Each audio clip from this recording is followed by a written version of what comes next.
Hello students, today I Rosie Jain discuss with you indefinite integral. Indefinite integral का एक important topic है substitution method. Substitution method.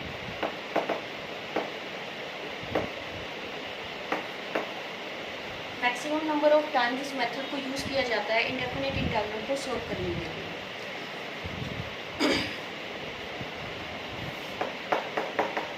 हमारे पास एक integral है x upon X square plus 1 whole square dx. इसको integration करना है हमें. तो अब हम क्या करेंगे, यहाँ सब्स्टिट्यूशन मेथड की हेल्प लेंगे. सब्स्टिट्यूशन में क्या करेंगे हम कि जो एक्स स्क्वायर प्लस 1 है वो हम t के इक्वल कंज्यूम कर लेते हैं. अब दोनों तरफ डेरिवेटिव करेंगे.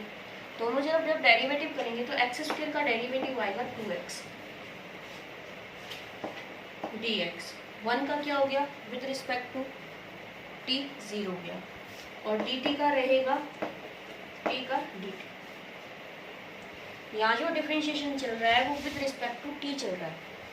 जो हमने एक्स स्क्वायर प्लस 1 को लिखा ना t, उसमें हम डिफरेंशिएशन कर रहे हैं विद रिस्पेक्ट टू t. तो हमें यहाँ अकॉर्डिंग टू लॉ लिखना चाहिए था dx बाई dt. उसे हम वैसे ना लिखकर हमने डायरेक्ट उसको मल्टीप्लाई कर उधर ही लिख दिया. जनरली आपको ये ध्यान रखना है कि अगर ये x वाला है तो इधर dx लिखेंगे, उस साइड आप t ले रहे हो तो dt लिखना है, u लेंगे तो du, z लें तो dz. ठीक है, रिस्पेक्ट में वही रहेगा जैसे हम पहले डिफरेंशिएशन में काम करते थे. तो यहाँ पर देखिए हम x dx की वैल्यू आ गई हमारे पास में 1/2 dt. अभी सभी सब्स्टिट्यूशन हम इस गिवन इंटीग्रल में पुट करेंगे. तो ये जो आपका आई है ये बन गया x dx है. x dx हमने निकाला हाफ dt. हाफ कांस्टेंट है, उसका इंटीग्रेशन में कोई काम नहीं, वो हमने इंटीग्रल से बाहर रख लिया. ये हो गया dt. 1 upon X square plus 1 को हमने क्या लिखा था t, तो ये बन गया t स्क्वायर. तो अब हमें इंटीग्रेशन करना है 1/t स्क्वायर का. अब 1/t स्क्वायर को हम लिख सकते हैं t raise to the power -2 dt.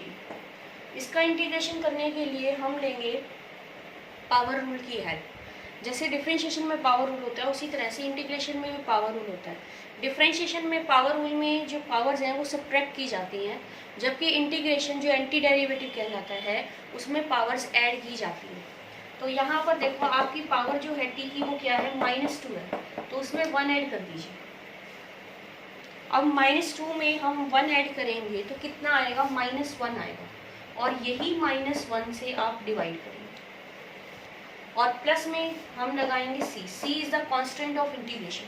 जब भी इंडेफिनिट इंटीग्रल किया जाता है तो इंटीग्रेशन जब हम करते हैं लास्ट स्टेप पे हमारे पास, तो प्लस में c जरूर लिखना चाहिए. c is the constant of the integration. अब यहाँ पर हम t की वैल्यू पुटअप करेंगे. t की जो पावर है वो नेगेटिव है, उसे लिखना हमें पॉजिटिव ही है. पावर पॉजिटिव ही लिख कर दे लास्ट में. तो t की वैल्यू हमने पुट कर दी एक्स स्क्वायर प्लस 1, ये प्लस c, और ये -1 था तो ये हो गया -1/2 into X square plus 1 plus c. तो ये आपका इंटीग्रेशन हो गया x upon X square plus 1 whole square का विद रिस्पेक्ट टू x. और हमने किसकी हेल्प से किया, ये सब्स्टिट्यूशन की हेल्प से किया है हमने. ठीक है, एक और क्वेश्चन देखिए.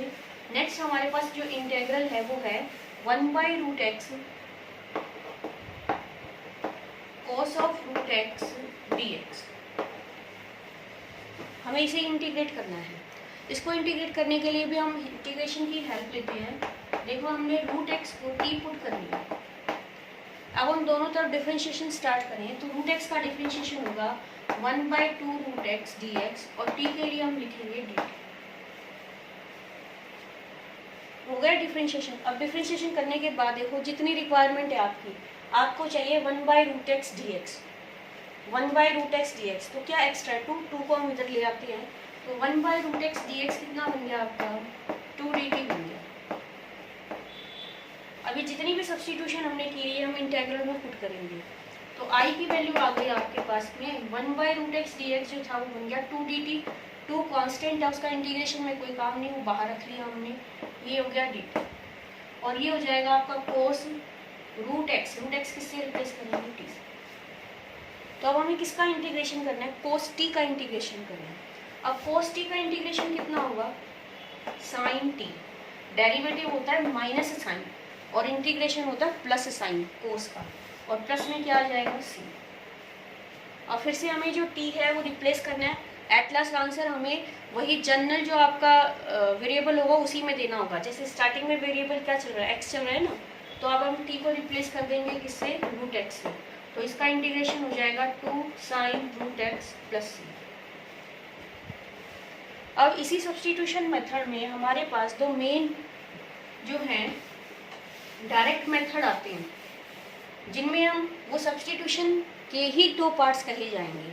वो दो पार्ट्स कौन कौन से हैं, एक तो है fx into f dash x d x is equal to f x raise to the power n+1 upon n+1 plus c। और नेक्स्ट है f dash x upon f x d x is equal to log of mod of f x plus c। ये दोनों part substitution method में लिए जाते हैं, और ये इसलिए यूज़ किया जाता है कि ताकि हम क्वेश्चंस को शॉर्टकट में जल्दी इवैल्यूएट कर पाएँ। पूरा जो प्रोसीजर है हमें करना ना पड़े या उसमें हमारा टाइम वेस्ट ना हो।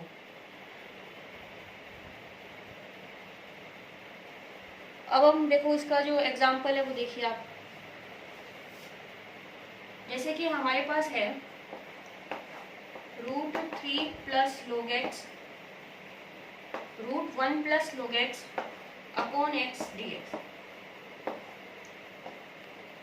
इसे इवैल्यूएट करना है हमें, इसके इंटीग्रेशन निकालनी है। यहाँ पर ये जो इंटीग्रल है इसे हम ये भी लिख सकते हैं √1 plus log x into 1/x dx। ये लिखने में दोनों में कोई डिफरेंस नहीं रहता, यहाँ अपॉन x लिखा, यहाँ हमने इंटू 1/x कर लिख दिया, दोनों में कोई फर्क नहीं है। ठीक है, ये लिखा किस लिए, ताकि आप इस चीज़ को समझ सकें। अब देखो ये जो रूट है इसको हम पावर में चेंज कर लेते हैं, रूट हटाकर जब उसकी जगह पावर लगा जाती है तो 1/2 का यूज़ किया जाता है, हाफ का। अब आप देखो आपका जो फंक्शन है 1 प्लस log x, उसका डेरिवेटिव क्या आएगा, 1 का डेरिवेटिव 0, log x का डेरिवेटिव 1/x। तो यानी कि ये जो फंक्शन है, ये जो हमारा मेन फंक्शन है, इसका होल डेरिवेटिव बन रहा है 1/x, जो इसी के जस्ट सामने है, पहले वाला देखिए, जब फंक्शन का डेरिवेटिव उसी के सामने हो, उसी के साथ मल्टीप्लाई में हो, तो इंटीग्रेशन करते वक्त उस फंक्शन पे पावर रूल अप्लाई किया जाता है। पावर में 1 ऐड कर दिया, जो ऐड करके आएगा उसी से क्या कर दिया हमने, डिवाइड कर दिया। आया समझ में? तो यही बात हम यहाँ अप्लाई करेंगे। इस फंक्शन का डेरिवेटिव जस्ट इसके सामने मल्टीप्लाई में दिया हुआ है, तो हम इसको इंटीग्रेट करते वक्त किसका रूल यूज़ करेंगे, पावर रूल का यूज़ करेंगे। पावर रूल यूज़ करें हम तो इस पावर में हम 1 ऐड करेंगे, 1 ऐड कर हाफ में 1 ऐड कर कितना आ गया 3/2, और उसी 3/2 से जो पावर ऐड कर आती है 1, उसी पावर की वैल्यू से हम क्या कर देंगे, उसको डिवाइड कर देंगे, और प्लस में क्या रहेगा, कांस्टेंट ऑफ इंटीग्रेशन।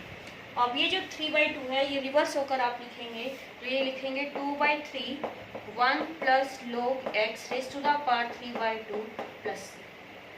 तो अब ये जो क्वेश्चन था ये विद सब्स्टिट्यूशन भी हो जाता है हमारा, और एग्जैक्टली यही आंसर आता है हमारे पास में, बट हमने इस शॉर्टकट की हेल्प से डायरेक्ट ये जो दोनों रूल जो यूज़ किए जाते हैं सब्स्टिट्यूशन में, इससे हमने ये क्वेश्चन डायरेक्ट कर लिया, और इससे ये हमारा काम भी कम हो गया।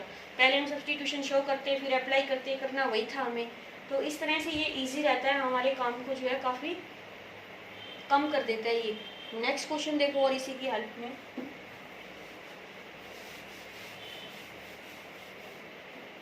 एक है हमारे पास में 1/x log x whole square dx। इसे इंटीग्रेट करना है 1/x upon log x whole square dx। तो सबसे पहले देखो आप यहाँ जो है हम इसे ये लिख सकते हैं 1/x log x raise to the power 2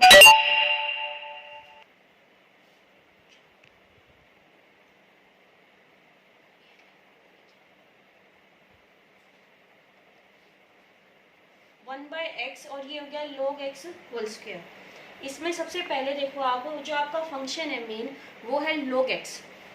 log x का डेरिवेटिव क्या होता है 1/x, तो फंक्शन जो log x है जस्ट उसका डेरिवेटिव आपके पास है 1/x। ठीक है, बट यहाँ जो है फंक्शन में पावर दी हुई है, अगर फंक्शन में पावर दी हुई है तो पहले आप वो फंक्शन जो है न्यूमिनेटर में ले आइए, अगर वो डिनोमिनेटर में है तो उसे कहाँ ले आइए, न्यूमिनेटर में। तो ये बन जाएगा आपका log x raise to the power -2 into 1/x dx।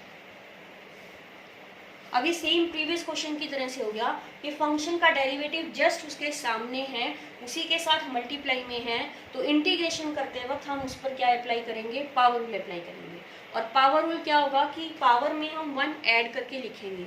अब -2 में हम 1 ऐड करेंगे तो log x की पावर आएगी -1 और इसी -1 से हम क्या कर देंगे, डिवाइड कर देंगे और प्लस में क्या आ जाएगा आपका c।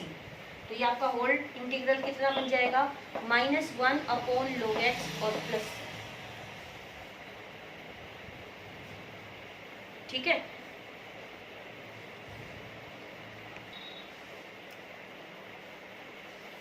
जैसे कि एक और क्वेश्चन है हमारे पास में 1/x into 1 plus log x। Now it can be written as 1/x upon 1 plus log x। इसे एडजस्ट कर हमने इस तरह से लिख लिया। अब जो फंक्शन है 1 प्लस log x, इसका डेरिवेटिव आएगा 1/x, 1 कॉन्स्टेंट है उसका 0 और log x का कितना हो गया 1/x। अब फंक्शन का डेरिवेटिव जस्ट उसी के ऊपर है, फंक्शन का डेरिवेटिव जस्ट उसी के ऊपर है और उस पर कोई पावर ना हो तो हम उससे साथ क्या लगाते हैं, इंटीग्रेशन में log।